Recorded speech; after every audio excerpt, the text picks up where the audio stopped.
This year is the 100th anniversary of the beginning of what became known as the First World War, a war that of course killed millions and scarred the lives of those who survived, and also changed perceptions of the world and humanity and of God.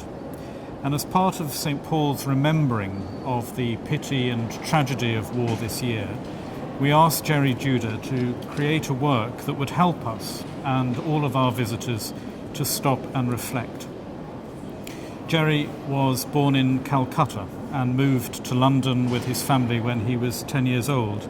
He's now an internationally acclaimed artist and sculptor, and his work is found in museums and public spaces across the world, including the Imperial War Museum. Gerry, welcome. It's great to have you, thank you here. Can you tell our viewers a little bit how this work came about? Well, you invited me to the Cathedral to show me the walls and ask if I could do something that would express the First World War, to commemorate it. And the minute I saw it, I knew exactly what I wanted to do. And you asked me to make some proposals, which I did. And this is what I came up with. I remember seeing a light bulb go on in you as soon as you walked in here. And that's often how it happens. You know, you can take a long time to work up an idea, but sometimes it can come to you in a moment. It's ideal for me because it's a huge space, and I love big spaces. I love spiritual spaces. And of course, you couldn't get bigger and more spiritual than this in London, certainly. I mean, there are Westminster Abbey and so forth.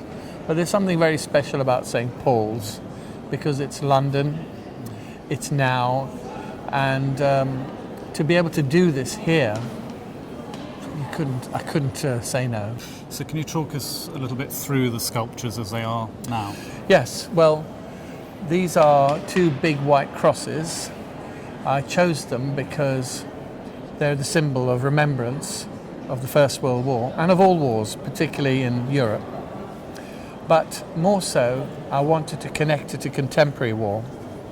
So I embedded on it a series of destroyed buildings that you would see now in our media, particularly Homs and Aleppo and Baghdad and Beirut and so forth.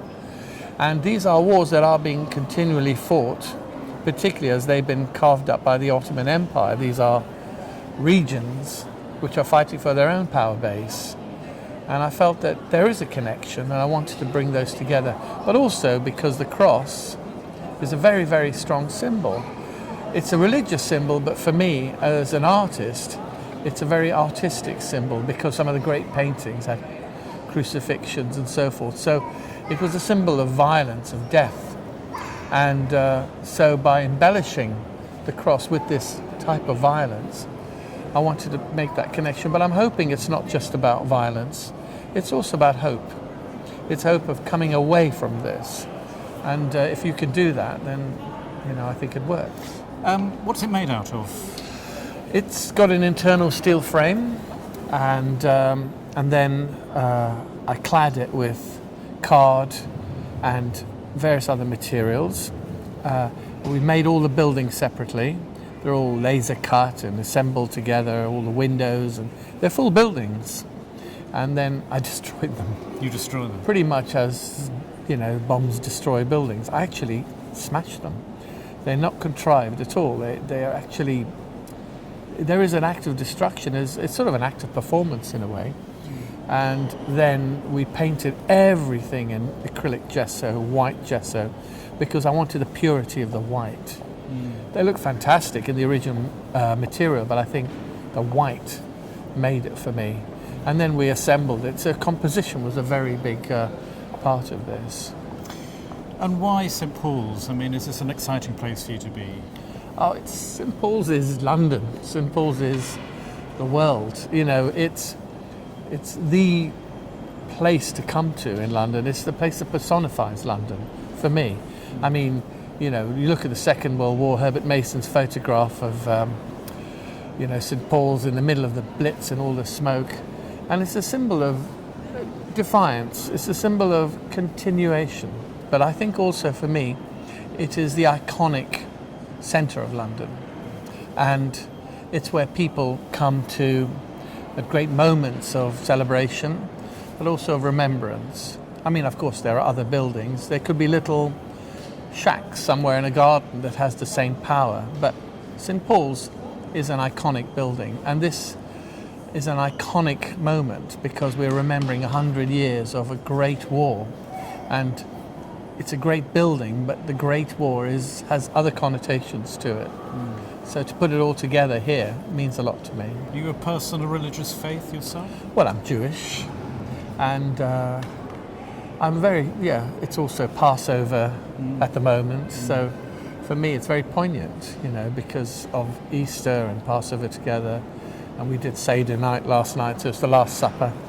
I think there are a lot of things that I feel very strongly about, and religion can be great. I think it offers so much, and this reflecting religious values, I think, is very important to me.